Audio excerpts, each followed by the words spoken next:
সবাই ভালো আছো। আজকে তোমাদের আমি অঙ্কের একটা নতুন বিষয় সম্পর্কে বোঝানোর জন্য এখানে এসে হাজির হয়েছি। সেই বিষয়টি হলো ত্রিকোণমিতি। তো ক্লাস 10 এর একটা খুব গুরুত্বপূর্ণ চ্যাপ্টার হচ্ছে ত্রিকোণমিতি, যেটা সমস্ত ছাত্রছাত্রীদের মনেই কিন্তু একটা ভয়ের সৃষ্টি করে। তো তোমাদের সেটা আমি খুব সহজে একটু বোঝানোর চেষ্টা করবো। আশা করি তোমরা যদি ভালো করে বোঝো তাহলে সমস্তটাই তোমরা বুঝতে পারবে। তো চলো শুরু করা যাক। আজকে তোমাদের আমি যেটা বোঝাবো সেটা হচ্ছে ট্রিগোনোমেট্রি বা বাংলায় যেটাকে আমরা বলি ত্রিকোণমিতি। তো চলো এই ত্রিকোণমিতি শব্দটার অর্থটা কি বা ত্রিকোণমিতি যে কথা তার মানেটা কি সেটা আমরা জেনে নেই।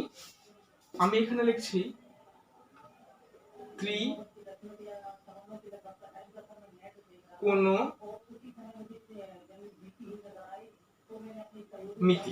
হ্যাঁ, তো ভালো করে একটু লক্ষ্য করো, ত্রি, এই ত্রি শব্দটির অর্থ কি তোমরা নিজেরাও জানো, তিন বা তিনটি।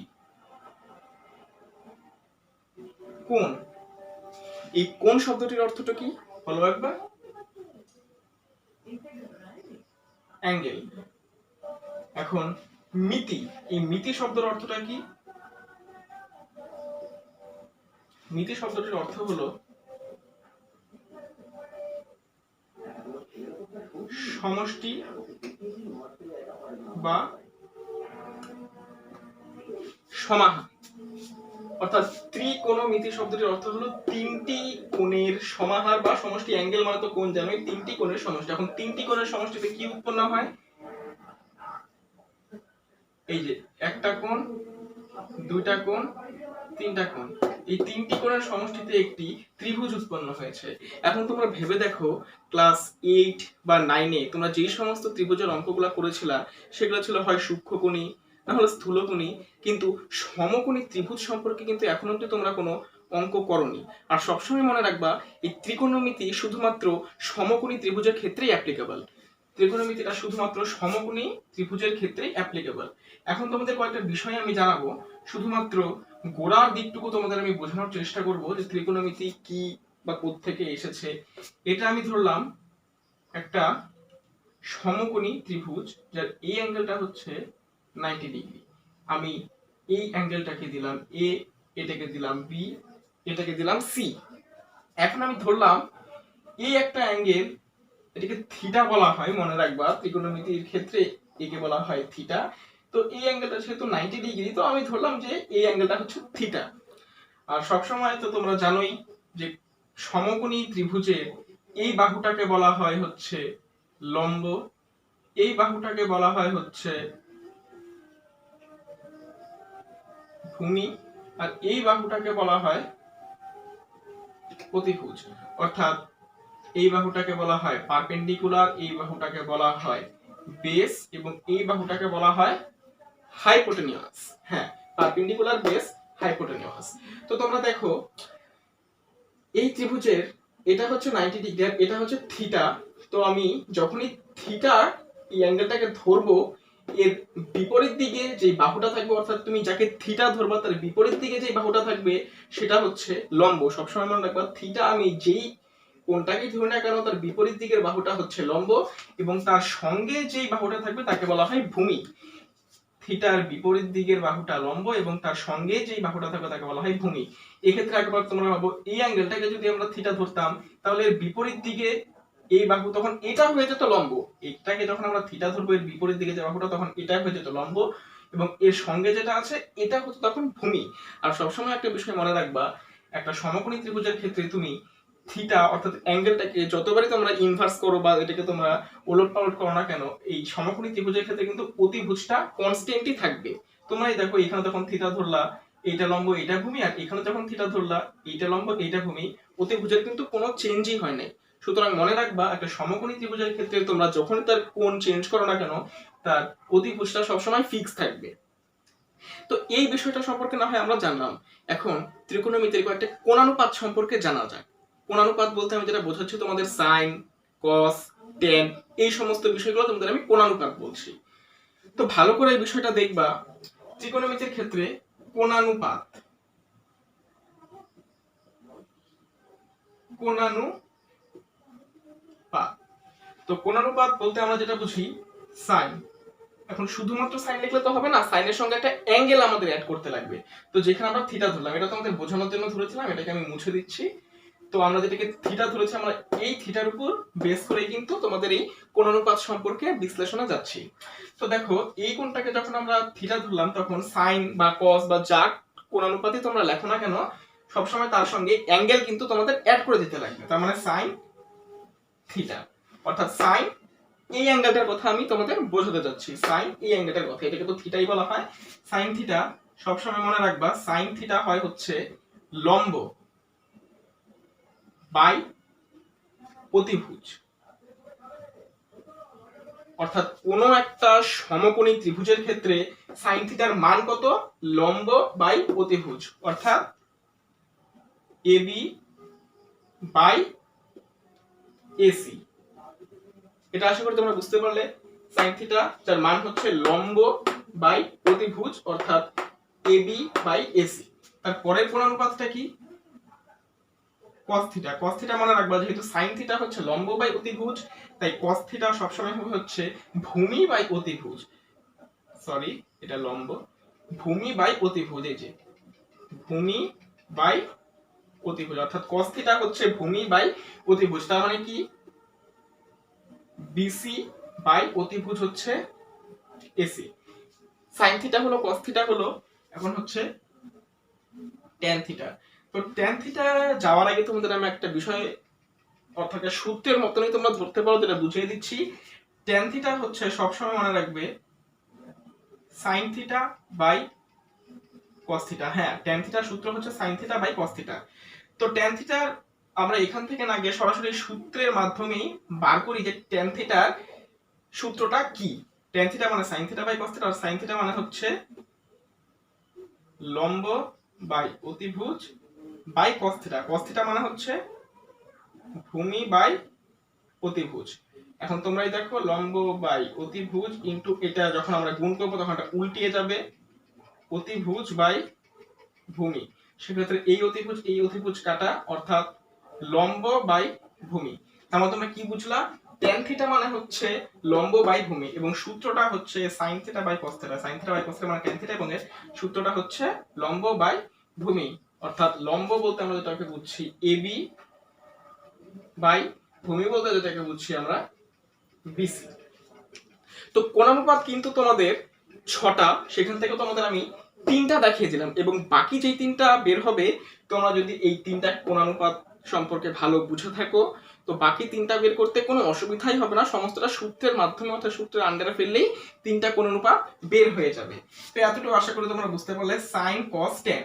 এখন পরবর্তী কোণানুপাত যেটা, সেটা হচ্ছে cosec থিটা।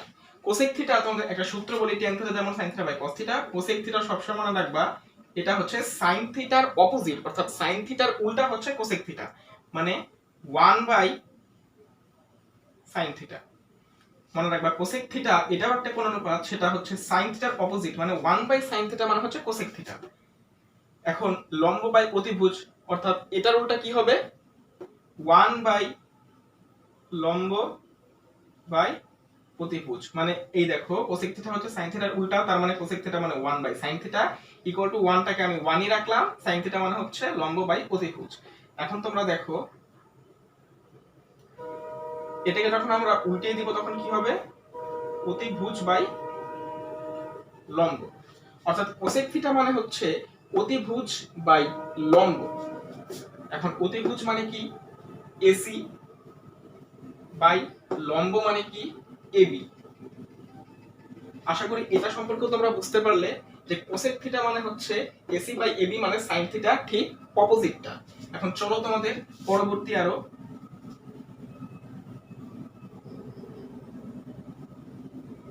বিষয় সম্পর্কে বোঝাই।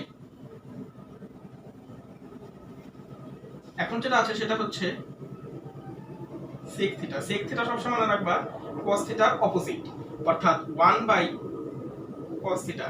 cosec থিটা তোমাদের যেটা বোঝালাম সেটা হচ্ছে sin থিটার অপোজিট, মানে 1 বাই sin থিটা। এখন sec থিটা মানে হচ্ছে cos থিটার অপোজিট, মানে 1 বাই cos থিটা। তার মানে 1 বাই cos থিটা বলতে তোমরা কি বুঝলা? ভূমি বাই অতিভুজ ইকুয়াল টু, অর্থাৎ এটা উল্টিয়ে যাবে, তার মানে এসি বাই বিসি। 1 বাই ভূমি বাই অতিভুজ মানে তোমরা এটাকে লিখতেই পারো অতিভুজ বাই ভূমি, অর্থাৎ এই যে 1 বাই ভূমি বাই অতিভুজ যেটা বের হলো এটাকে আমরা অপোজিটে লিখতেই পারি এইভাবে, অতিভুজ বাই ভূমি এটাই হচ্ছে এসি বাই বিসি, অর্থাৎ sec থিটা মানে হচ্ছে তোমাদের এসি, মানে এসি বাই বিসি, অর্থাৎ cos থিটা অপোজিট হচ্ছে sec থিটা। এখন যেটা লাস্ট কোণ অনুপাত তোমাদের দেখাচ্ছি আমরা, সেটা হচ্ছে tan থিটার অপোজিট। tan থিটা তো আমি যেহেতু মুছে দিয়েছি তোমাদেরকে আমি আবার দেখাচ্ছি। tan থিটা মানে হচ্ছে লম্ব বাই ভূমি মানে হচ্ছে এবি বাই বিসি, আর tan থিটা যে সূত্রটা বলেছিলাম sin theta by cos theta, এটা সবসময় মাথায় রাখতে লাগবে। এখন তোমাদের যেটা দেখাবো sin theta cos theta tan theta হয়ে গেল, তারপর cosec থিটা sec থিটা ওটাও কিন্তু হয়ে গেল। এখন যেটা দেখাবো সেটা হচ্ছে তোমাদের cot থিটা। cot থিটা সবসময় মনে রাখবা, এটা হচ্ছে আবার tan থিটার অপোজিট।